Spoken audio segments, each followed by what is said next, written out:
A special mention goes to Cornwall Scaffolding Limited for their support. Well, here we are after the game. Truro City's first home league game, proper home league game here at Treyew Rd, and 3 points against St Albans. Great result, Lee. Yeah, and very welcome 3 points. To be honest, Dave, after especially after Saturday, and certainly after losing 3 of the last 4 games, albeit to good size near the top of the league, but we sort of felt tonight would be possibly a bit of a key night because it's of course one of our games in hand on Hungerford, who have sort of owned, if you like, the last 2 match days of the relegation battle by winning 2 games whilst we've lost 2. So we knew tonight was an important game.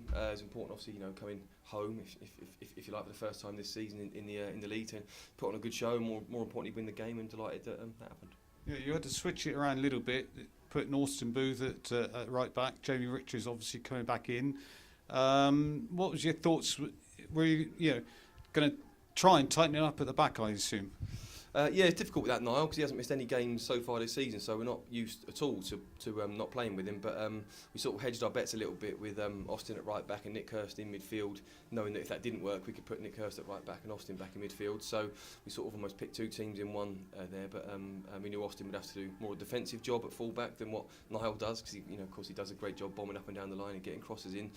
So we knew we could only really perhaps attack from one side today, on Conor Riley Lowe's side. But I think most importantly today, what we said in the change room before the game was that we know we've got the energy, we know we've got the endeavour, we know we're going to score goals, because we always have done, throughout the season, certainly during our time here. But can we tighten up defensively from Saturday and defend like we mean it, which we didn't do on Saturday. That's exactly what we did, and proof in the pudding led to 3 points. Yeah, a bit of a dull first half, if you don't mind me saying. What was the sort of half-time feel in the changing room?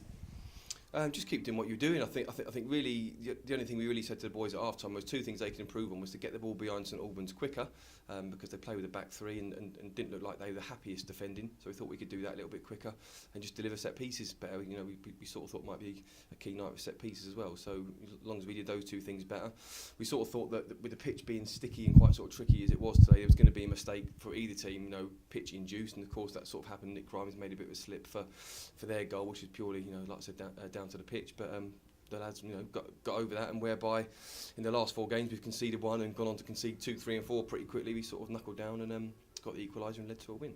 And certainly the equaliser from Tyler Harvey from the penalty spot, but looked a dead on handball to me. If you say so, I couldn't see from where I was. It took far too many bodies and what have you in the way, but didn't seem to be too many. I think our boys are saying it was a definite penalty, but not from what I could see. I couldn't have a good view of it. And this time Tyler smashed it home instead of the one that he took earlier here against Western when it was saved.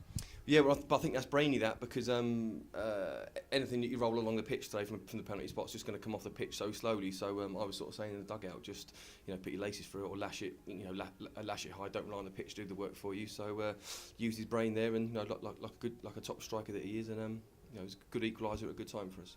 He's on fire at the moment, isn't he, Tyler? Absolutely, yeah, and it's obviously he's a top player, and obviously did a good job for Truro last year, and this year's just been absolutely magnificent. And to be top scorer in the league, which I think he should still be after tonight, for a side that's generally been struggling down the bottom half, just goes to show what a remarkable season it is from him. And he looks fit, he looks hungry. He's playing every game like it's his last game of football, and he's got a bit of confidence and momentum behind him, and you can't just go into games expecting him to score now. So that can only be a good thing for us. And then in the last 10 minutes, the game really seemed to open up, with either side sort of threatening to get the winning goal. And slight change towards the end. Lewis Rooney, popped up at the crucial time. The shot from Lewington coming in, and Lewis finishing it. Yeah, it was a good finish, and it's good to have Louis back on as an option. When we went 1-0 down, we got Louis straight away, to go 3 up front and sort of chase the game a little bit, which we had to do at that point. But yeah, good finish, and delighted for him, because since we've been here, he's had a tough time with injury. His hamstring's gone a couple of times, and he's been a little bit in and out, and struggled for his fitness a little bit. But Saturday he came on, albeit in a losing cause, and the game was gone, but showed some good form and some good movement on Saturday. Missed a good chance on Saturday, but put it right tonight. So yeah, delighted for him, and the hard work he's put in to get back fit after his hamstring went 6 or 7 weeks or so ago. And a word about Jared Lewington also playing up front. In fact, he was right at the back at one moment there towards the end when he was clearing it off the line. So a lot of hard work coming in from him as well. Yeah, he does an amazing job for the team, Jared. there's strikers that might be a bit more pleasing on the eye, but he does a remarkable job for the team in terms of how fit he is. He puts himself about, strong, wins flick-ons, has got the odd goal this year as well. And most importantly, gives us a vital option from defending set pieces, because we're not the biggest side throughout maybe the defence and the midfield. So he's doing a brilliant job for the team. Still learning at this level. He's still come from the leagues below, and he's still sort of learning the ropes a little bit, but making great progress, and we're delighted with him. Crucial 3 points tonight, and it gives you guys a good feeling going into the FA Trophy match at Stockport on Saturday. Yeah, it does. We're a little bit bare bones on Saturday because we've got a lot of injury. We've got players out tonight, obviously with Ben Harding and John Paul Pittman, who got injured on Saturday, and Jordan Kopp's still out.